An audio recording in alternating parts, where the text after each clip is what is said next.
And there's the market bell.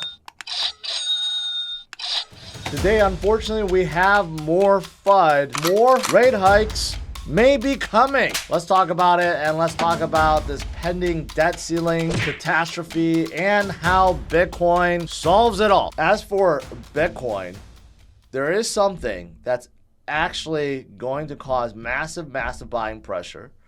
Unfortunately, we've heard this song before, okay, and that is Tether. Ooh, Tether is taking the playbook of Luna and UST and deciding that they're going to take their profits and buy Bitcoin with it, right? So they have a ton of profit. They've made $1.5 billion in Q1 of 2023 alone. That, keep in mind, just Q1 of 2023 is a very weak period, and they still made $1.5 billion. And they're going to take some of that, 15% of that, and buy Bitcoin. That's $75 million of Bitcoin. And they already hold $1.5 billion of Bitcoin. So as Tether makes more and more money, they're going to buy more and more Bitcoin and put in their treasury, right? Which sounds really good. As long as Tether stays around, I'm still iffy on Tether, okay? But, you know, this was a great decision. Remember when Luna decided to buy and hold all this Bitcoin, but they wasted it trying to save the peg. Hopefully, Tether doesn't do something stupid down the road similarly like that. But if they stay around for a very long time, and as the market recovers and their profit goes higher, well, they're going to be buying more and more and more. There's going to be a lot more buying pressure on Bitcoin. It'll probably stabilize the price, right? And make it so that it's not so volatile. The dips will not be as much. And during a bull market will definitely cause Bitcoin to pump much higher. So that's kind of interesting. That's something new that they're doing. As long as they're okay. As long as they don't collapse or anything like that. As for Bitcoin itself, right now it's going through this period, this consolidation period that only happened twice before.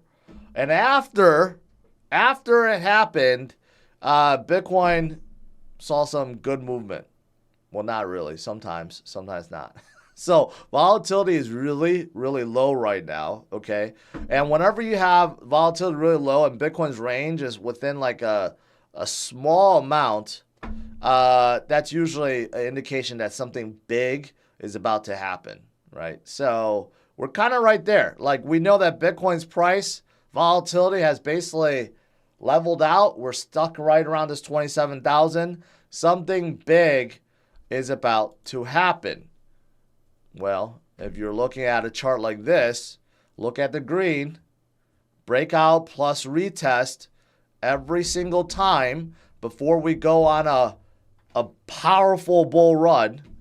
Okay, we have a breakout and then we have a retest. Always happens. When you zoom out like this, it seems like it just goes up forever. No, but every time we break out, especially on this chart, the moving average ribbons, when you have a breakout, then you have it to come down, retest, and then boom, then you start going up. And that's exactly what Bitcoin did, right? So that's where we are. And seeing how volatility has basically gone sideways, there's big pending moves right around the corner. Here's a closer picture of that retest. Right, and if you compare it to 2014, 2015, 2016, it's exactly what happened before Bitcoin started moving up in a big, big way. Okay? That's why we want to stick with Bitcoin. Despite all the fuddish things that's going on, right, long term, it's definitely going to move more people out of fiat, out of banks, and into something that's decentralized and not controlled by any central bank and government. That's Bitcoin. That's why number of addresses holding one Bitcoin, one whole coiners above 1 million and continues to go higher and higher and higher. Like this never seems to go down, especially since basically beginning of 2022, it's been just going up and up and up. It hasn't stopped. It hasn't dipped at all, right? And by the way, Today is the Bitcoin pizza day. Okay, every year we go through this, and every year this guy has to live through this shame of paying 10,000 Bitcoins for 2 Papa John pizzas? Now, what did Papa John would do with those 10,000 Bitcoins? Imagine if Papa John's actually held the Bitcoins, but I think this is just an employee doing it for fun, right? But what would the irony, the irony behind all this is if the Papa John's like store owner or employee, right, that actually took this, held it, and became one of the richest men out there, that would be, wow, that would be crazy to think about. But I don't think that happened. But anyways, this guy paid $267 million, today's equivalency, for 2 Papa John's pizzas. Now, I hear that he's still doing very fine. He still has loads of Bitcoin, but 10,000 less than what he would have had you not spent it. This is the problem you have with Bitcoin is, you know, people are fearful about spending it because what's going to happen like another 10 years, right? We'll all laugh at the notion of 27,000 Bitcoin because in 10 years it could be at like $1 million or $2 million, right? So this is why I, right now, personally, not spending any Bitcoins at all. It would be kind of silly to, even though there's a lot of developments happening on Lightning Network and stuff, but still, yeah. Anyways, who knows?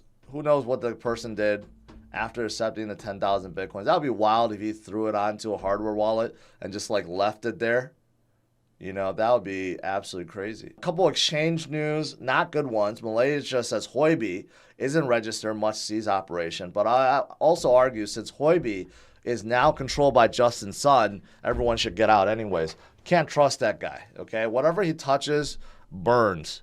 So ever since it was announced that he took full ownership, I would say that was the time to get out of Huobi. There's plenty of other exchanges that's way better. And if you're overseas anyways, right, look at something like Binance or OKX. I had a good conversation with OKX over this last week. But, I mean, there's plenty of big exchanges out there that are doing much greater things than Huobi anyways. And also, I don't know. I've heard of Hotbit. I don't know where they're located, but they're just shutting down altogether everywhere. So if you have money on Hotbit, you should get it out immediately. Hopefully they have withdrawals open because they're just giving up. They're just saying we don't want to operate anymore. We can't continue. So make sure you get your money out of Hotbit ASAP. All right.